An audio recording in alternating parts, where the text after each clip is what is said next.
అయితే ఇప్పుడున్న ప్రభుత్వం తొలి నిర్ణయం బంగ్లాదేశ్‌కి, భారత్‌కి మధ్య కంచె వేయాలని తీసుకున్నారు. అవునండి. గత ప్రభుత్వం ఈ నిర్ణయానికి ఎందుకు అశ్రద్ధ వహించిందంటారు?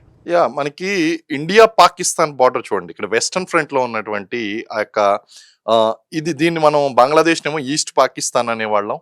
అలాగే దాన్ని వెస్ట్ పాకిస్తాన్ అనేవాళ్ళం. ఇప్పుడు ప్రెజెంట్ పాకిస్తాన్ ఏదైతే ఉందో, ఆ వెస్టర్న్ బార్డర్ మొత్తం కూడా చూడండి. గుజరాత్, రాజస్థాన్, పంజాబ్ ఈ బార్డర్ మొత్తం కూడా చూస్తే పెర్ఫెక్ట్‌గా అక్కడ బార్డర్ ఫెన్సింగ్ అనేటువంటిది మనకుంటుంది. అలాగే కంపేర్ టు బంగ్లాదేశ్‌తో గనక మనం చూసుకున్నట్లయితే ఎప్పుడైనా సరే మీరు పాకిస్తాన్ నుంచి ఒక 1000 మంది భారతదేశానికి శరణార్థులు వచ్చేసారు. లేతే ఇన్‌ఫిల్ట్రేటర్స్ ఒక 2000 మంది, 1,00,000 మంది వచ్చేసారు భారతదేశంలోకి చొరబడ్డారు. రోహింగ్యాలు వచ్చేసారు. లేతే అక్కడి నుంచి ఉన్నటువంటి ముస్లిం పాపులేషన్ ఏదైతే ఉన్నారో వాళ్ళందరూ కూడా పెట్టి బేడా సర్దుకుని ఇక్కడ మన దేశంలోకి వచ్చేసారనే వార్తలు లేవు. కారణం ఏంటి అంటే బార్డర్ మేనేజ్మెంట్.